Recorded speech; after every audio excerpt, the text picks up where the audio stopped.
Hello learners, welcome to Brain hub.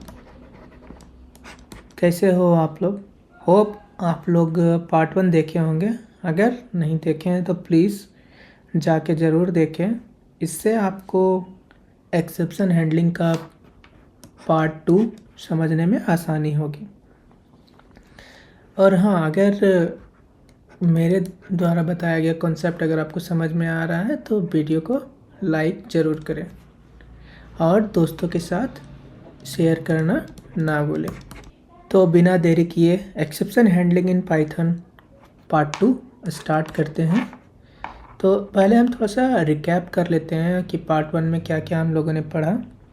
तो sometimes कोई programme जो है वो अनएक्सपेक्टेड रिज़ल्ट जनरेट करता है और वो किसी के भी वजह से हो सकता है। आइदर वो सिंटैक्स एरर हो या फिर लॉजिकल एरर हो या रन टाइम एरर हो। किसी के भी वजह से आपका प्रोग्राम एक एरर जनरेट करता है और उसी एरर्स को हम लोग एक्सेप्शन कहते हैं। पाइथन में बहुत सारे इनबिल्ट एक्सेप्शंस भी होते हैं और पिछले लेक्चर में हम लोगों ने देखा भी था कुछ एक्सेप्शंस के बारे में, जैसे zero division error, then index error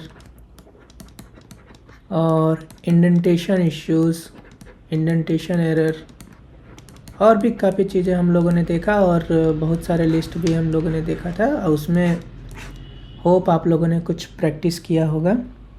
और हम लोगों ने ये भी जाना था कि एक्सेप्शन यूज़र डिफाइंड भी हो सकता है और प्रोग्राम में इनबिल्ट भी हो सकता है।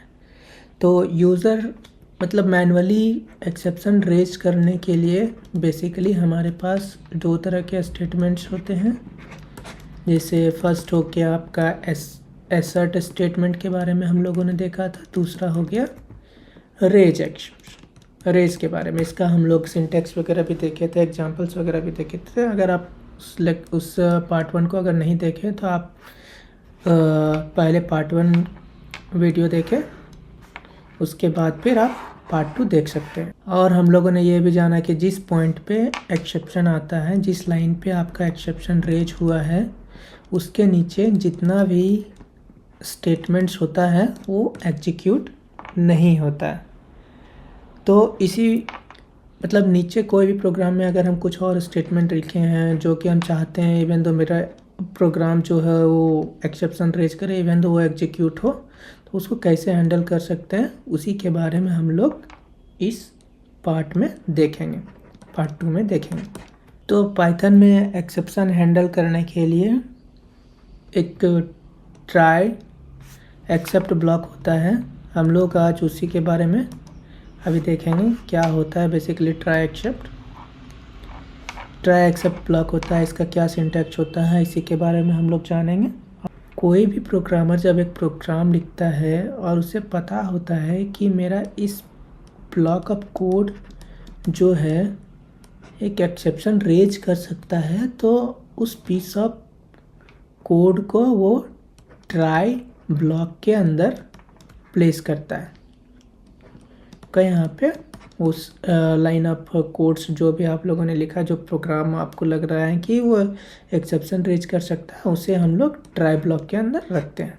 और जब ये एक्सेप्शन रेज होता है तो इसे कैच करने के लिए हम लोग के पास पाइथन के पास एक एक्सेप्ट ब्लॉक होता है कि जब आपका एक्सेप्शन रेज हो उस समय आप क्या चलाना चाहेंगे और उस समय आप बेसिकली कौन सा प्रोग्राम एग्जीक्यूट करना चाहेंगे वो आप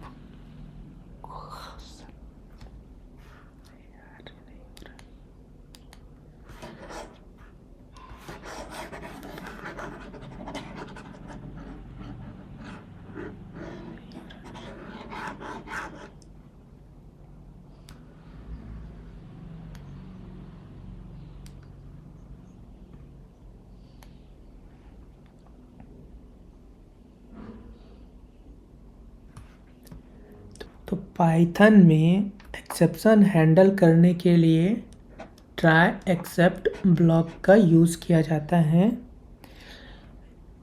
तो इसी के बारे में हम लोग आज थोड़ा एक्सप्लोर करेंगे, बेसिकली क्या होता है, कैसे हम लोग इसका यूज़ करते हैं। कोई भी प्रोग्रामर है जब प्रोग्राम या कोड लिखता है एंड उसे लगता है कि ये एक्सेप्शन रेज कर सकता है, तो उसे वो ट्राई ब्लॉक के अंदर में रैप कर देता है। जैसे कि कल हम लोगों ने एक कोड लिखा था ना कि डिवीजन वाला। इसका एक एग्जांपल लेते हैं। मान के चलिए आपके पास एक कोड था, ये इज इक्वल टू 5, ये एक वेरिएबल है जिसमें हम लोग 5 असाइन किए, बी असाइन 2, और इसका हम लोग डिवीजन परफॉर्म कर रहे हैं, प्रिंट ए बाय बी। अब ये प्रोग्राम सही था, बट ये प्रोग्रामर को लग रहा है कि अगर बी के जगह पे हम लोग 0 रख देंगे तो उस केस में ये एक्सेप्शन रेज कर सकता है। तो प्रोग्रामर क्या करेगा ना, इसको ट्राई ब्लॉक के अंदर में रख देगा। ठीक है, अब ट्राई ब्लॉक के अंदर आप इसको रख दिए, एक्सेप्शन रेज हो गया, तो उस एक्सेप्शन को कैच करने के लिए एक्सेप्ट ब्लॉक होता है। तो एक्सेप्ट ब्लॉक होता है, एक्सेप्ट ब्लॉक में आपको यहाँ पे इसका सिंटैक्स क्या होता है, एक्सेप्ट, देन जो आपका एक्सेप्शन है, जिस टाइप का एक्सेप्शन है उसको यहाँ पे लिखना होता है। जैसे इस केस में 0 डिवीजन एरर आ रहा है, तो आप यहाँ पे 0 डिवीजन एरर लिख के और फिर यहाँ पे जो भी आप प्रिंट स्टेटमेंट लगा सकते हैं, कुछ भी जो आपको एग्जीक्यूट करना है आप उसके अंदर में लिख सकते हैं। जब कोई भी प्रोग्राम आपका फेल हो और उस फेल को हैंडल करने के लिए आप जो पीस ऑफ स्टेटमेंट या जो आप यूज़र को दिखाना चाहते हैं वो आप एक्सेप्ट के अंदर रख सकते हैं। ठीक है, और हाँ, जो एक्सेप्ट ब्लॉक होता है ना, वो आपका जो प्रोग्राम का मेन पर्पज होता है। जैसे इस प्रोग्राम का मेन पर्पज क्या है, डिवीजन परफॉर्म करना। इसका पर्पज को वो अफेक्ट नहीं करता। आप कुछ भी अंदर चला दें, बाद में अगर कहीं आप यहाँ पे जैसे 0 के जगह पे कुछ और रखें तो आपको ये फाइनल आउटपुट जनरेट करके देगा। अगर उस प्रोग्राम में कोई एरर नहीं आएगा तब तो ये एक्सेप्ट ब्लॉक नहीं एग्जीक्यूट होगा। मतलब ये एक्सेप्ट ब्लॉक तब तक एग्जीक्यूट नहीं होगा जब तक आपके पास कोई एक्सेप्शन रेज ना हो। ठीक है, तो हम लोग इसको ऑनलाइन एडिटर पे एग्जीक्यूट करके देखेंगे। बेसिकली क्या होता है, जब अगर इनपुट डिवाइज़र आपका जो 0 है उस केस में क्या होता है। इसी एग्जांपल को हम लोग एग्जीक्यूट करेंगे। जैसे कि अभी हम लोग के पास क्या था, जो भी प्रोग्राम लिख रहे थे उसमें हम लोग फिक्स रखते रहते हैं, बट कोई भी प्रोग्राम जो होता है, जो जनरल प्रोग्राम, जनरल कोड लिखा जाता है, उसमें इनपुट जो है फिक्स नहीं करते ना, हम लोग हार्ड कोड नहीं करते, उसको यूज़र से मांगा जाता है। जैसे आप एक कैलकुलेटर का ही एग्जांपल ले लो। कैलकुलेटर में क्या होता है, आपको कोई भी तरह का ऑपरेशन परफॉर्म करना है तो उसमें आपको इनपुट करना होता है ना। तो उसी तरह से हम लोग एक प्रोग्राम लिखे हुए हैं जो कि डिवीजन परफॉर्म करेगा, तो यूज़र को इनपुट करना चाहिए कि भाई हमको क्या डिवाइड करना है, किससे डिवाइड करना है। ठीक है, तो यूज़र से इनपुट लेने के लिए पाइथन में आपको पता होगा कि एक इनपुट फंक्शन होता है। ठीक है, और इनपुट फंक्शन के अंदर आप एक स्टेटमेंट रख सकते हैं। बेसिकली वो क्लैरिफाई करेगा यूज़र को कि वो क्या चाह रहे हैं, इस इनपुट में हमें क्या पास करना है। ठीक है, और एक चीज़ और यहाँ पे आपको बता रहा हूँ, कोई भी इनपुट पाइथन में जो आता है ना वो स्ट्रिंग फॉर्मेट में आता है। ठीक है, और उस स्ट्रिंग फॉर्मेट में आ रहा है, और अगर आप उसको टाइप कास्ट करना चाहते हैं अपने यूज़ केस में, अगर आपको स्ट्रिंग में चाहिए तो ठीक है, कोई ज़रूरत नहीं है, बट अगर आपको इंटीजर में चाहिए तो आप उसको रैप कर सकते हैं उसके अंदर में। जैसे मान के चलिए हम यहाँ पे ये इज इक्वल टू लिए, तो ये में स्ट्रिंग आया तो उसको हम लोग यहाँ पे ऐसे कर सकते हैं, ये असाइन इंट ऑफ ये, तो नाउ इस पे एक इंटीजर वैल्यू असाइन हो जाएगा। ठीक है, इसी को हम लोग प्रोग्राम में यूज़ करेंगे। चलिए हम लोग उस प्रोग्राम को एग्जीक्यूट करके देखते हैं कैसे चलता है। तो सबसे पहले ट्राई ब्लॉक जनरेट करते हैं। ट्राई ब्लॉक में हम लोग एक इनपुट लेंगे, ए असाइन इनपुट यहाँ पे डालेंगे इंटर न्यूमरेटर, यहाँ पे स्पेस देके रख देते हैं। यहाँ पे न्यूमरेटर असाइन, इसको टाइप कास्ट करना होगा इंटीजर में डिवीज़न करने के लिए। इसी तरह से बी साइन करते हैं इंटर डिनोमिनेटर। ठीक है, अब बी को भी टाइप कास्ट कर लेते हैं इंटीजर ऑफ बी। ठीक है, अब यहाँ से हम लोग प्रिंट कर रहे हैं न्यूमरेटर डिवीज़न बाय डिनोमिनेटर। अब ट्राई ब्लॉक के साथ एक्सेप्ट ब्लॉक भी आएगा, और हमको पता है यहाँ से क्या आता है, जीरो डिवीज़न वाला एरर आता है, तो हम उस एक्सेप्शन टाइप को भी लिख लेते हैं, जीरो डिवीज़न एरर। यहाँ से प्रिंट में हम एक स्टेटमेंट डाल देते हैं यूज़र को बताने के लिए कि भाई डिनोमिनेटर में जीरो नहीं रखना है।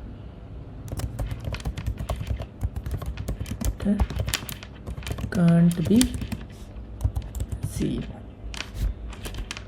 ठीक है, चलिए तो इसको आप एग्जीक्यूट करते हैं। यहाँ पे हमको प्रिंट हुआ इंटर न्यूमरेटर, तो न्यूमरेटर हम प्रिंट कर डाल देते हैं। फिर डिनोमिनेटर आस्क कर रहा है 2 डालें, यहाँ से आउटपुट मेरे को 5 आना चाहिए था। अब हम इसको फिर से एग्जीक्यूट करते हैं, और इस बार हम लोग क्या करेंगे, डिनोमिनेटर में 0 पास करेंगे। देखते हैं क्या आता है। देखिए आपको प्रिंट होके आ गया डिनोमिनेटर कांट बी 0। यहाँ आप लोगों ने एक चीज़ नोटिस किया ना कि आपका प्रोग्राम जो है वो ब्रेक नहीं हुआ, एरर नहीं थ्रो किया ना। पहले क्या होता था, जब हम लोग ट्राई कैच में हम लोग इसको नहीं रखते थे तो उस समय आपका प्रोग्राम एक एरर जनरेट करके देता था, और अभी एरर जनरेट नहीं हो रहा, आपका प्रोग्राम सक्सेसफुली एग्जीक्यूट हो रहा है। ठीक है, तो यहाँ तक सबको समझ में आ गया। अगर नहीं समझ में आया तो आप लोग कमेंट में पूछ सकते हैं, मैं कोशिश करूँगा उसको जितना जल्दी हो सके उसको रिप्लाई देने का, आपको समझाने की कोशिश करूँगा। तो यहाँ तक सबको समझ में आ गया, हम लोगों ने एग्जांपल देख लिया, बट थोड़ा सा हम लोग एक्सेप्शन और उसको हैंडलिंग से रिगार्डिंग कुछ पॉइंट्स होते हैं जो कि एग्जाम्स में पूछ सकते हैं, तो उसके बारे में जान लेते हैं। Basically important points regarding exception handling. तो जो पाइथन होता है ना, वो जो भी एक्सेप्शन रेज होता है उसको एक डिस्टिंक्ट टाइप में कैटेगराइज करता है। जैसा कि कल हम लोगों ने देखा था ना कि हमारे पास बहुत सारे बिल्ट इन एक्सेप्शंस हैं, जैसे हो गया IO error, syntax error, then आपके पास था आपका indentation error, zero division error, ऐसे था ना उसको। तो पाइथन उसको कैटेगराइज कर सकता है सो दैट उसको हम लोग ईजिली हैंडल कर सकें। तो दूसरा पॉइंट क्या बोलता है कि exception handler separates main logic of a program from error detection and correction code. तो हम लोगों ने क्या देखा कि जो मेन प्रोग्राम था हम लोग का, उसको हम लोग ट्राई ब्लॉक के अंदर में रख रहे थे, और जो एक्सेप्शन हैंडलिंग वाला था उसको एक्सेप्ट ब्लॉक में रख रहे थे, है ना। तो इससे क्या हो रहा था कि दोनों पीस ऑफ ब्लॉक जो है वो सेपरेट है, और वो एक्सेप्ट ब्लॉक मेरा मेन प्रोग्राम का एग्जीक्यूशन को हैम्पर नहीं कर रहा है। एक्सेप्ट वाला ब्लॉक तभी चलता है जब आपका ट्राई ब्लॉक में एक्सेप्शन आए, अदरवाइज ये एग्जीक्यूट नहीं होता है।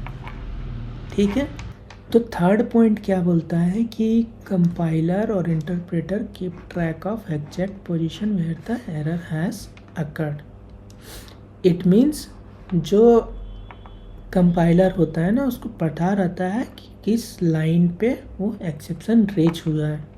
जैसे कि एक एग्जांपल था ना, ये डिवीजन वाला example, b is equal to 0, यहाँ पे प्रिंट लगा दिए ये बाय b। इसमें कोई एरर है नहीं, क्यों? एक वेरिएबल है, उसमें हमने वैल्यू असाइन की थी, इसमें कोई एरर नहीं है। इसमें कोई एरर है नहीं, सेम वेरिएबल पे वैल्यू असाइन कर रहे हैं। बट यहाँ पे जब एक ऑपरेशन हो रहा है, डिवीजन परफॉर्म हो रहा है, तो वहाँ पे एक्सेप्शन रेज हो रहा है। तो कंपाइलर को पता होता है कि कौन से लाइन पे एरर आया है। जैसे लाइन नंबर 1 हुआ, लाइन नंबर 2 हुआ, लाइन नंबर 3 हुआ, तो वो बता देगा आपको कि लाइन नंबर 3 पे आपका एक्सेप्शन रेज हुआ है। ठीक है, चौथा पॉइंट क्या है, exception handling can be done for both user define and built in exception. चाहे वो आप एक्सेप्शन खुद से डिफाइन किए हो या बिल्ट इन एक्सेप्शन हो, दोनों को आप हैंडल कर सकते हैं। ये 4 इम्पोर्टेंट पॉइंट हैं, इसको आप लोग ध्यान में रखिएगा। रटने का कोई ज़रूरी नहीं है, आप समझ गए होंगे तो आप आराम से लिख सकते हैं कि ये सारी चीज़ें होते हैं। हाँ, तो अभी हम लोगों ने देखा कि कैसे एक्सेप्शन हैंडल करते हैं ट्राई ब्लॉक और एक्सेप्ट ब्लॉक से। तो चलिए उसी का एक प्रोसेस होता है, उसी के बारे में थोड़ा सा देख लेते हैं क्या क्या इसका प्रोसेस है। यहाँ पे ये स्क्रीनशॉट जो है मैं NCERT से उठाया हूँ और मोस्ट प्रॉब्ली ये सबके बुक में अवेलेबल होगा। तो बेसिकली ये इंटरनली कैसे वर्क करता है उसी के बारे में हम लोग जानेंगे। क्या होता है, कभी भी आपका प्रोग्राम जब एरर थ्रो करता है तो वो एक एक्सेप्शन ऑब्जेक्ट बनाता है ना। अभी हम लोग ऊपर देखे थे कि वो एक एक्सेप्शन ऑब्जेक्ट बनाता है और उसके बाद वो एक्सेप्शन रेज होता है। फिर वो अपने रन टाइम सिस्टम में चेक करता है कि कोई हैंडलर प्रेजेंट है या नहीं है, उस करंट मेथड में हैंडलर कोई प्रेजेंट है या नहीं।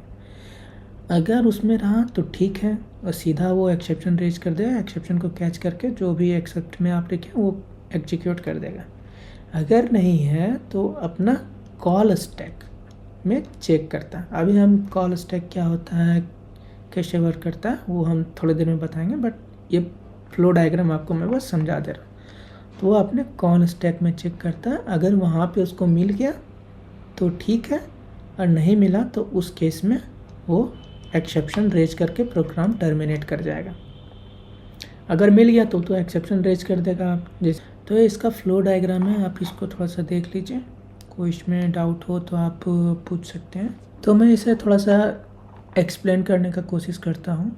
तो बेसिकली क्या होता है ना, कभी भी कोई एक एक्सेप्शन जनरेट होता है तो पाइथन इंटरप्रेटर क्या करता है, उसका एक ऑब्जेक्ट बनाता है, एक्सेप्शन का एक ऑब्जेक्ट बनता है, ठीक है, जिसके पास वो सारा इन्फॉर्मेशन रहता है, लाइक टाइप क्या है, किस पोजीशन पे एरर जनरेट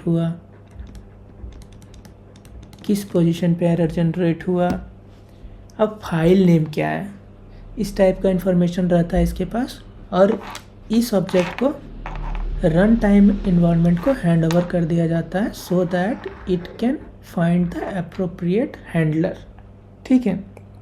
इसी प्रोसेस को basically object creation and handing it over to the run time system so that appropriate handling इसका हो सके, उसी को हम लोग बोलते हैं थ्रोइंग एन एक्सेप्शन।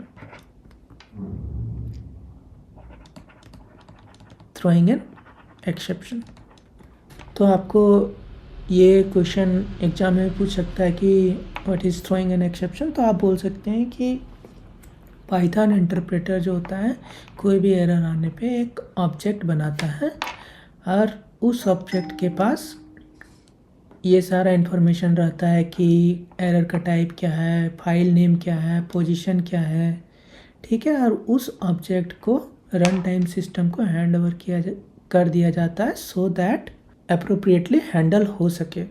और इसी प्रोसेस को ऑब्जेक्ट क्रिएशन और handing it over to the run time system को ही हम लोग थ्रोइंग एन एक्सेप्शन बोलते हैं, ठीक है।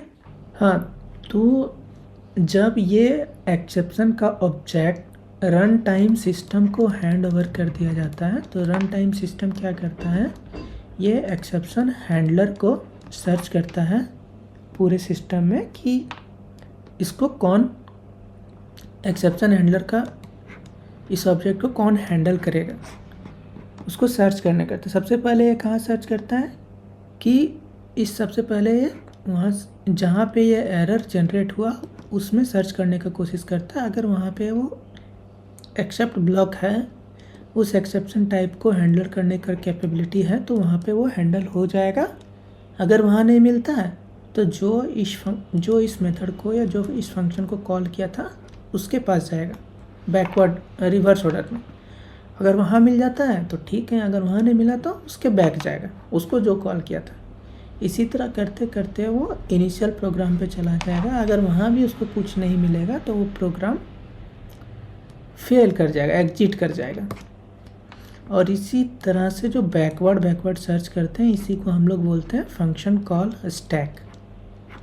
ठीक है, जैसे मान के चलिए आपने एक फंक्शन लिखा ना, डेफ डिवीजन करके, तो हम यहाँ पे क्या करते हैं, एक कॉल करते हैं इसको। ठीक है, तो अगर मान के चलिए यहाँ पे यहाँ से इस फंक्शन को कॉल हुआ, यहाँ पे अगर कोई आपका एक्सेप्शन रेज होता है तो सबसे पहले सर्च करेगा कि यहाँ पे कुछ एक्सेप्शन हैंडलर है या नहीं। अगर हैंडलर है तो ठीक है, अगर हैंडलर नहीं है तो ये जब जो इस डिवीज़न को कॉल किया था उसके पास आएगा, अभी इसके पास आ जाएगा। अब यहाँ पे चेक करेगा है या कि नहीं। अगर यहाँ मिल गया तो ठीक है, अगर नहीं मिला तो यही आपका फाइनल प्रोग्राम था। यहाँ अगर नहीं मिलता तो आपका प्रोग्राम एग्जिट कर जाएगा, फेल कर जाएगा।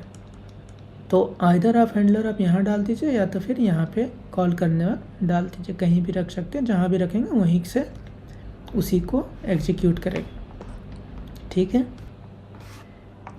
जब इसको एप्रोप्रिएट हैंडलर मिल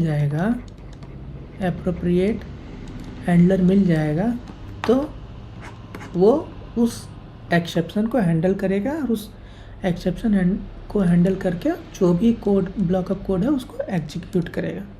तो ये इसी प्रोसेस को क्या बोलते हैं हम लोग, कैचिंग एन एक्सेप्शन। यहाँ तक समझ में आ गया? तो थोड़ा सा इसको रिकैप कर लेते हैं। बेसिकली क्या होता है कि कोई भी प्रोग्राम जब एक एरर थ्रो करता है तो वो एक एक्सेप्शन का एक ऑब्जेक्ट बनाता है, और उस ऑब्जेक्ट के पास क्या क्या इन्फॉर्मेशन रहता है कि एरर टाइप क्या है, किस पॉइंट पे एरर रेज हुआ, और फाइल नेम क्या है। ठीक है, और उस ऑब्जेक्ट को रन टाइम सिस्टम को हैंड ओवर कर दिया जाता है।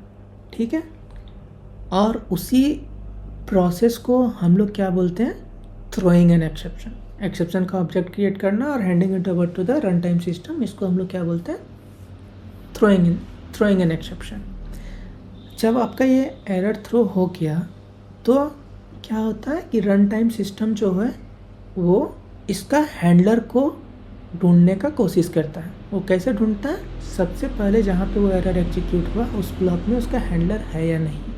अगर वहाँ मिल गया तो ठीक है, अगर नहीं मिला तो जो इस ब्लॉक ऑफ कोड को कॉल किया था उसके पास जाता है। अगर वहाँ मिला तो ठीक है, नहीं मिला तो उसके पीछे रिवर्स ऑर्डर में चलता है।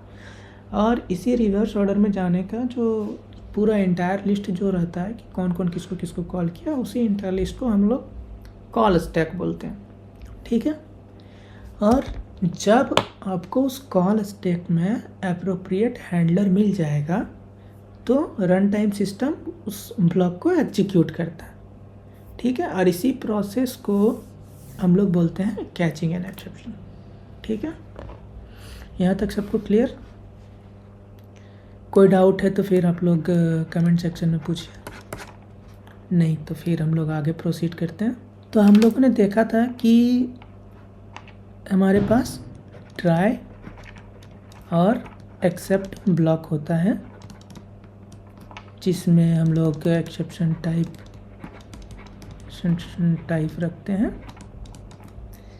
ऐसे होता है ना हम लोग का ट्राई एक्सेप्ट ब्लॉक।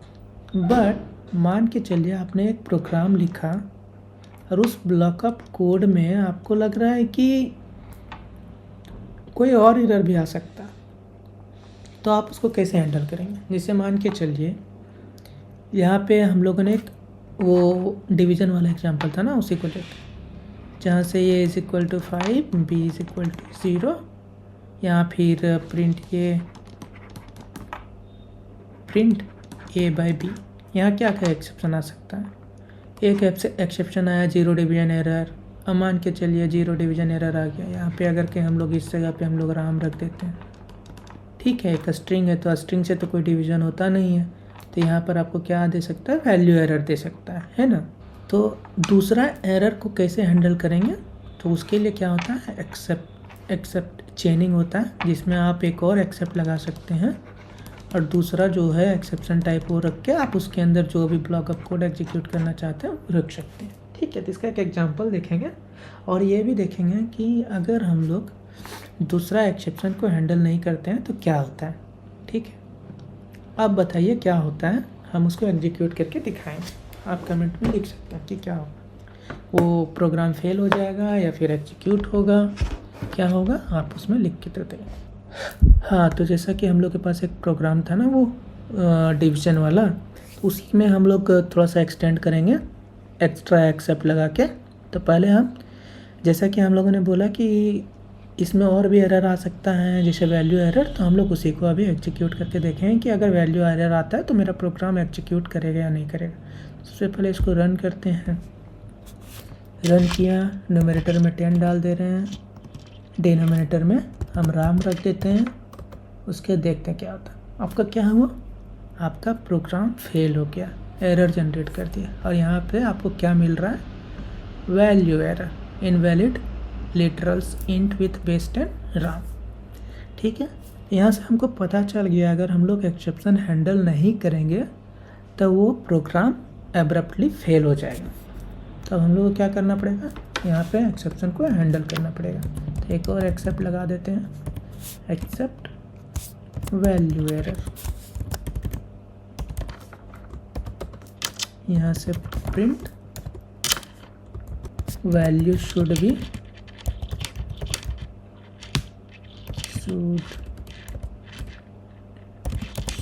इंटीजर। ठीक है, अब इसको रन करते हैं। अब यहाँ पे हम लोग डालते हैं 10,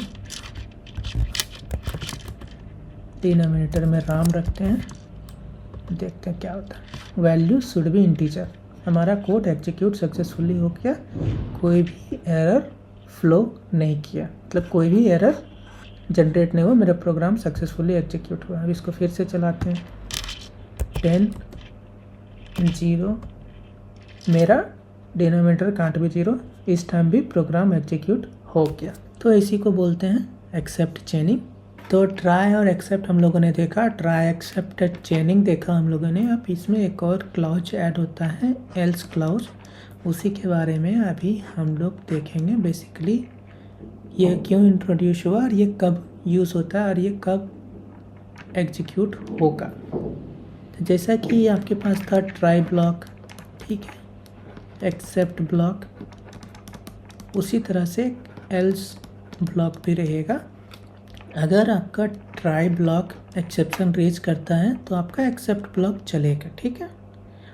और अगर आपका ट्राई ब्लॉक में कोई एरर नहीं आता है तो उस केस में एक्सेप्ट ब्लॉक नहीं चलेगा, बट उस केस में आपका एल्स ब्लॉक चलेगा। अगर कोई एरर आता है, if it is throwing some error, then it will execute the accept statement. No error, then it will go to else. तो इसका हम लोग एग्जांपल देखेंगे कि कैसे वर्क करता है। हाँ, तो हम लोग के पास एक ये प्रोग्राम था एक्सेप्ट चेनिंग वाला, तो इसमें हम लोग देखते हैं कि एल्स कैसे वर्क करता है। तो हम लोगों ने क्या बोला था, पहले इसका सिंटैक्स लिख लेते हैं, क्या कैसे लिखा जाता है वो लिख लेते हैं। एल्स डाल दिए यहाँ पे, हम यहाँ पे डाल दे रहे हैं print final output is result, और यहाँ पे result is equal to numerator by denominator रख दिए, ठीक है। अब इसको हम लोग एग्जीक्यूट करते हैं। अब एग्जीक्यूट किए, न्यूमरेटर में क्या रखें 10, डिनोमिनेटर में क्या रख दिए 2। देखिए आपको क्या हो रहा है, फाइनल आउटपुट इज़ 5.0, ऐसा आपको प्रिंट होके आ रहा है, ठीक है। तो इसमें क्या हुआ कि मेरा अगर एरर नहीं है, एरर मेरा कुछ जनरेट नहीं हुआ, तो उस केस में मेरा एक्सेप्ट ब्लॉक चलेगा नहीं, बट एल्स ब्लॉक ज़रूर चलेगा, ठीक है। तो हम लोग देखते हैं कि अगर एक्सेप्ट ब्लॉक चलता है तो उस केस में मेरा एल्स ब्लॉक चलेगा या नहीं चलेगा।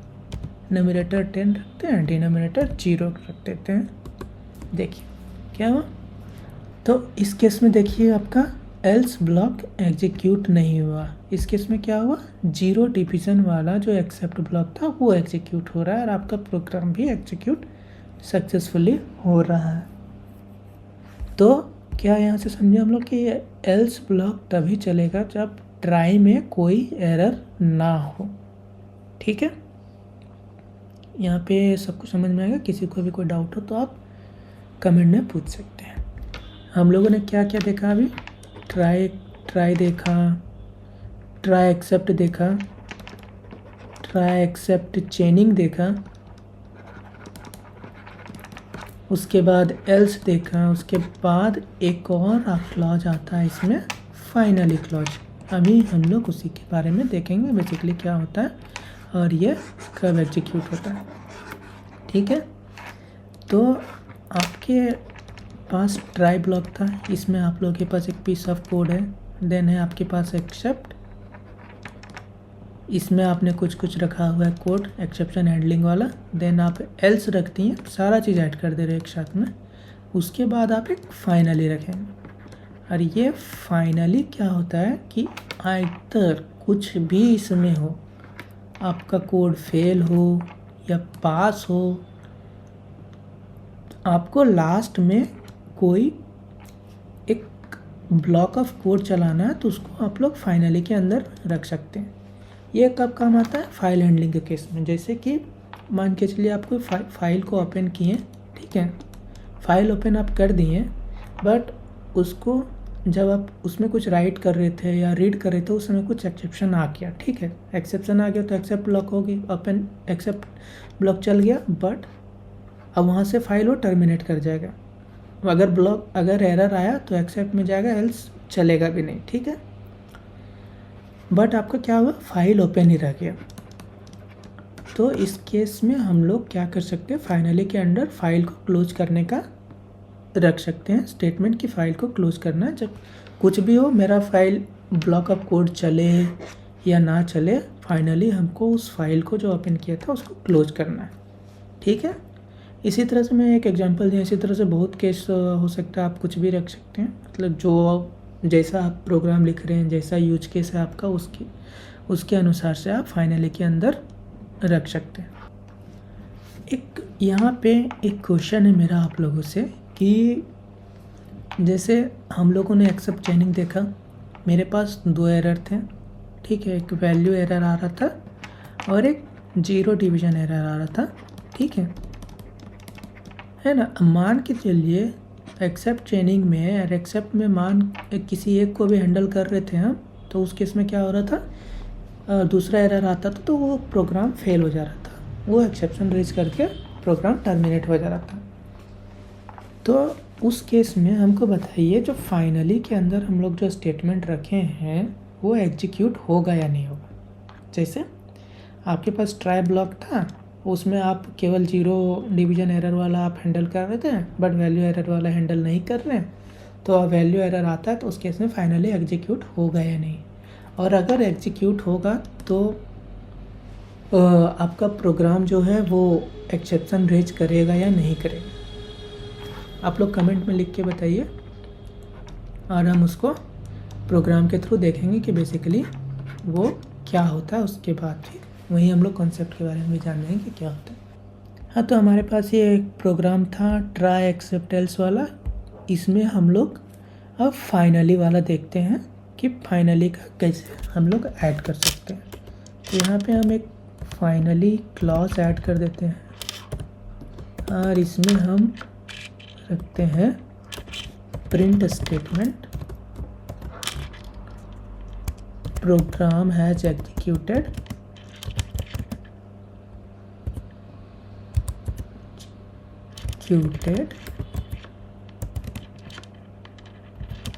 Over and out.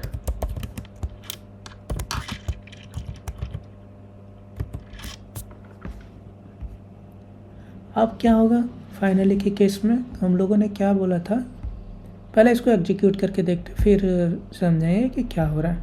नोमिनेटर हम डालते हैं 10, डिनोमिनेटर डाल दिए 2, इसको रन करते हैं।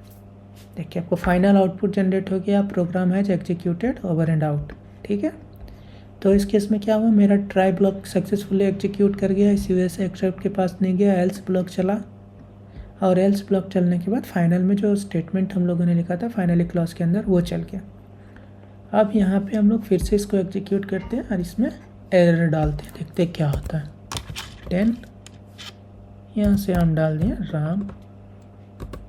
देखिए इस केस में आपके पास क्या हुआ, वैल्यू शुड बी इंटीजर। आपका ट्राई ब्लॉक जब एग्जीक्यूट होने गया तो यहाँ पे एक्सेप्शन आया, एक्सेप्शन रेज क्या हुआ, वैल्यू एरर आया, वैल्यू एरर के अंदर जो स्टेटमेंट था वो चला, उसके बाद भी आपका फाइनली चल रहा है ना। तो हम लोगों ने यहाँ से क्या सीखा कि आपका प्रोग्राम में सही से चले या फिर कोई एक्सेप्शन रेज हो, आपका फाइनली क्लॉज हमेशा एग्जीक्यूट होगा, उसके अंदर आप जो भी लिखें वो हमेशा एग्जीक्यूट होगा। तो एक केस जो मैंने आप लोगों से क्वेश्चन पूछा था उसके बारे में देख लेते हैं कि बेसिकली क्या होता है। यहाँ से हम वैल्यू एरर हटा देते हैं, वैल्यू एरर वाला एक्सेप्शन हम हैंडल नहीं करते हैं। तो इस केस में क्या होगा और कैसे फाइनली वर्क करेगा, तो इसको रन करते हैं। न्यूमरेटर 10, वैल्यू एरर जनरेट करते हैं राम। देखिए आपको क्या हुआ है, यहाँ पे आप लोगों ने कमेंट में लिखा होगा तो सही है, अगर आपका मैच हो रहा है इससे तो फिर सही है, you have understood the concept. देखिए यहाँ पे क्या है, जैसे कि हम लोगों ने क्या बोला था कि ट्राई के अंदर अगर आपका एक्सेप्शन रेज होता है तो सबसे पहले वो एक्सेप्शन वाला हैंडल करेगा और फाइनली के अंदर जो भी लिखे वो एग्जीक्यूट होगा ही होगा। ठीक है, यहाँ मेरा वैल्यू एरर का एक्सेप्शन रेज हुआ, यहाँ पे एक्सेप्शन इसको मिला नहीं, तो इसके बाद वाला स्टेप क्या था, फाइनली एग्जीक्यूट करना। फाइनली एग्जीक्यूट हुआ, उसके बाद वो एक्सेप्शन रेज करके प्रोग्राम टर्मिनेट कर गया, प्रोग्राम एग्जीक्यूटेड विथ एरर। ठीक है, यहाँ तक सबको समझ में आ गया? कोई डाउट्स है तो फिर आपको पता ही किधर पूछना है। हाँ, तो हम लोग आज इस वीडियो में क्या क्या सीखा कि एक्सेप्शन हैंडल कैसे करते हैं, उसका क्या प्रोसेस है, ट्राई एक्सेप्ट ब्लॉक क्या होता है, ट्राई एक्सेप्ट ब्लॉक क्या होता है, एक्सेप्शन चेनिंग कैसे करते हैं, एल्स क्लॉज क्या होता है, फाइनली क्लॉज क्या होता है। अगर मेरा एक्सेप्शन सारा एक्सेप्शन को हैंडल नहीं कर रहे हैं तो उस केस में फाइनली क्लॉज एग्जीक्यूट होगा या नहीं होगा, और फाइनली क्लॉज एग्जीक्यूट होगा तो मेरा प्रोग्राम सक्सेसफुली चलेगा या नहीं चलेगा। इन सभी कॉन्सेप्ट्स के बारे में आज हम लोग इस वीडियो में सीखा। तो आपको कोई भी डाउट्स हैं तो आप लोग कमेंट सेक्शन में पूछना ना भूलें, और जो भी हमने आज सीखा आप प्लीज़ अपने टेक्स्ट बुक या इस वीडियो को बार बार देख के समझने का कोशिश करें, और जितना हो सके आपसे उसको प्रैक्टिस करने का कोशिश करें। आप प्रैक्टिस करने के लिए कोई भी ऑनलाइन एडिटर का यूज़ कर सकते हैं, और मैं भी ऑनलाइन एडिटर ही यूज़ करता हूँ ताकि आप लोग के लिए हेल्पफुल हो। आप कोडशेफ का एक आता है ऑनलाइन एडिटर, या प्रोग्रामिस करके है, उसका एक ऑनलाइन एडिटर आता है, उसे आप यूज कर सकते हैं। आप ऑनलाइन एडिटर सर्च करिएगा, आपको बहुत सारा ऑप्शन मिल जाएगा, आप किसी का भी यूज कर सकते हैं, आपको समझ में आ जाएगा। जो भी हम लोगों ने आज कोड लिखा आप खुद से एग्जीक्यूट करने का ट्राई करें, आपको समझ में आएगा। Thank you for watching. Please make sure you hit the like button and share with your friends and subscribe to enjoy free Gyan.